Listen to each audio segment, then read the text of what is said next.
Oh, we have said it before, and we may well say it again, but this week could be, maybe, a huge one for the Prime Minister and her Brexit timetable. And here is the flowchart, as asked for by me. 2 hours ago, but we've made it for you, with 3 votes potentially taking place in Parliament and a variety of outcomes on the table. You might take a large swig of strong coffee before you head into another round of this. Let's take you through it. Here we go.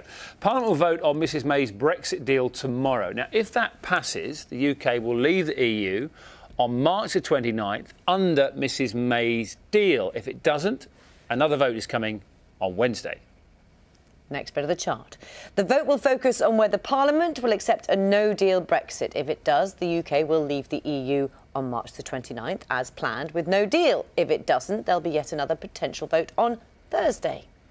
Thursday's vote will ask if MPs are willing to extend the Brexit deadline beyond the date of March the 29th. And if they are, Brexit will then be postponed until a later date. That's the extension of Article 50. If they are not, then we're back to the UK, leaving the EU on March the 29th with no deal. Everyone happy with that? Well, no, but yeah, with the flowchart.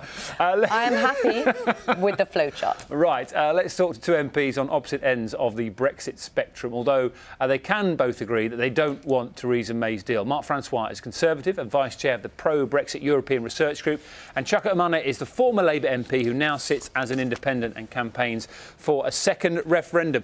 Gentlemen, good morning to you both. I hope you are following our flowchart very, very carefully there. I'm sure you know all the potential connotations of what might happen over the next few days. Can I ask the pair of you first, do you believe that there's any chance of Mrs May's bill getting through tomorrow? Mr Francois, we'll come to you first on that.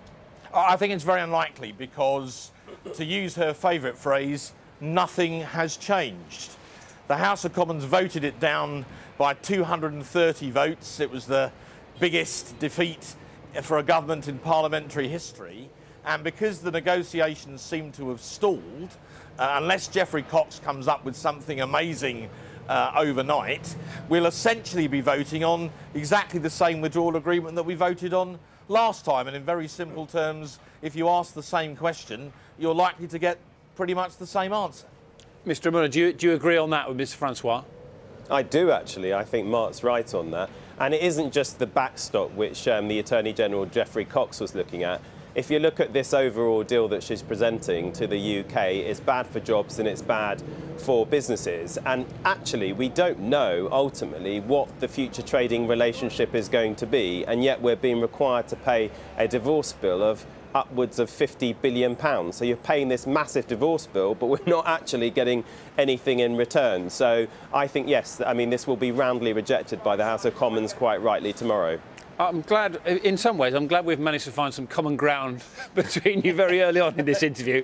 I think you might go your separate ways from this point on. John McDonnell was saying that he believes Labour's Brexit proposals could be passed in a matter of weeks, Mr Umunna. I mean, is that preferable to a no deal? And if that's the case, would you consider supporting that?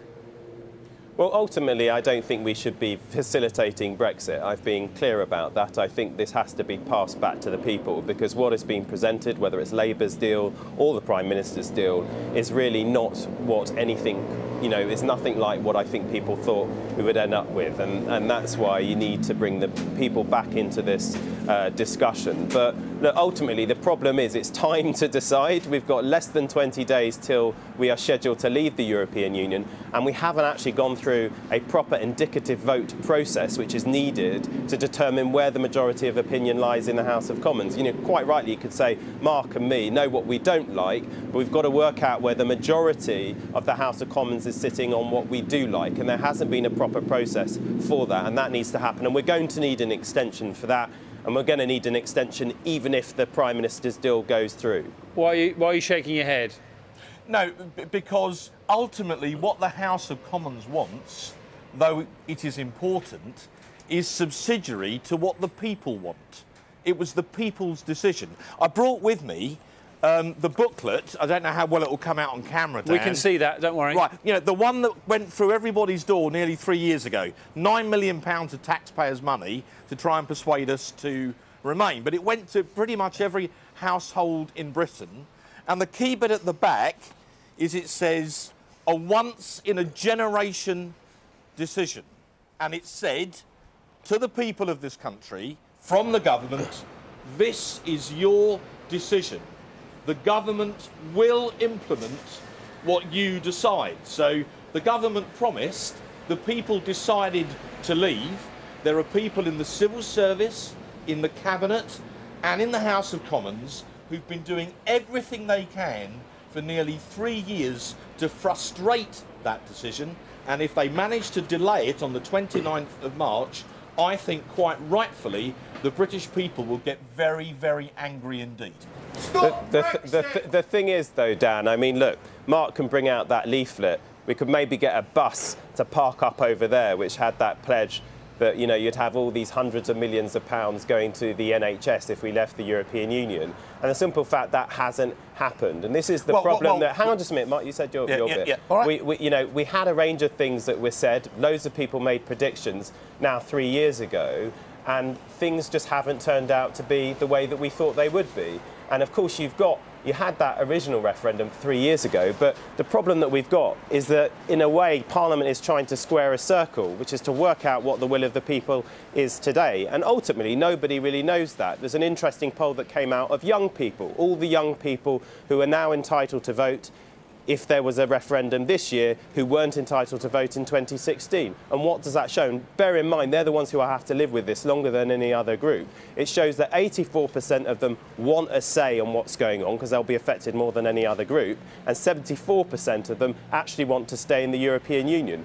Don't they deserve a voice in this? They're our future after all. Well, if we're talking opinion polls, there was a Comres poll that came out yesterday that said people are so fed up with the intransigent attitude of the European Union, 44% of them would now support leaving even with no deal, because they just want us to get out. There was another opinion poll, a YouGov poll, a couple of days ago, 25,000 people in that sample, so a very big poll, that said in the whole of Great Britain there were only 2 constituencies where the people actually, there was a majority for Theresa May's deal. And ironically, they were Christchurch and South Holland and the Deepings, both represented by Brexiteer MPs, Chris Chopin, Sir John Hayes. Isn't this a good example of why it would be good to have a people's vote now? We had one. We had one 3 years ago, Chuka. 3 years ago. We've already had a vote. Yes, but we have votes. We have general election votes every 4 to 5 years to determine what the current view is of the British people. And the point is, we don't actually know right now. What we do know, though, I think what we have illustrated is that nobody wants a Prime Minister's deal. Well, that's true. Look, the problem is, as you've just said, the problem is nobody knows what positively people want instead. So have that indicative vote process in the House of Commons, and then let's get the people to decide this. This went to every household in the United Kingdom, right?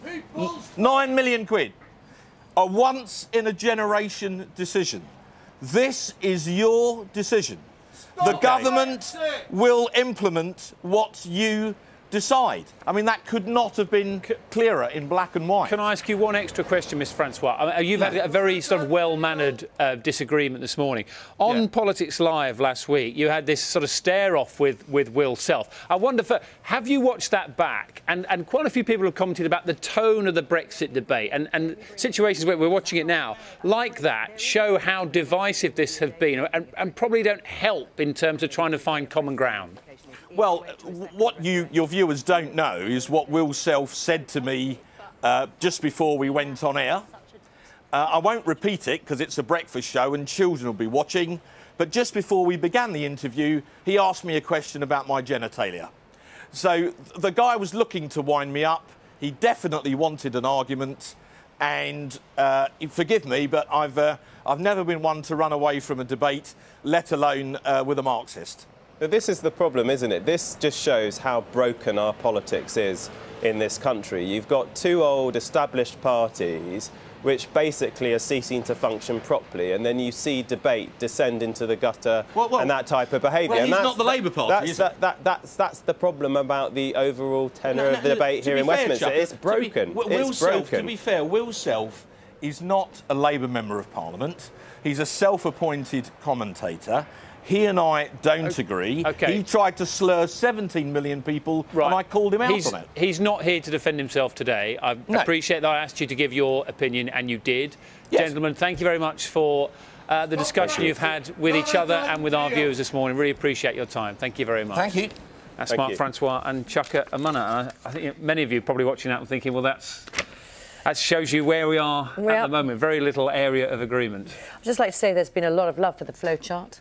And I'm going to make sure that it's on all our social media. I didn't know that I wasn't. I thought I was alone in, really liking a flowchart. I mean, were you looking at some I might have viewer been reaction? comments, yeah. Okay, yeah. well, So, I'm glad you appreciate the flowchart. thank you, everybody, for being there with me.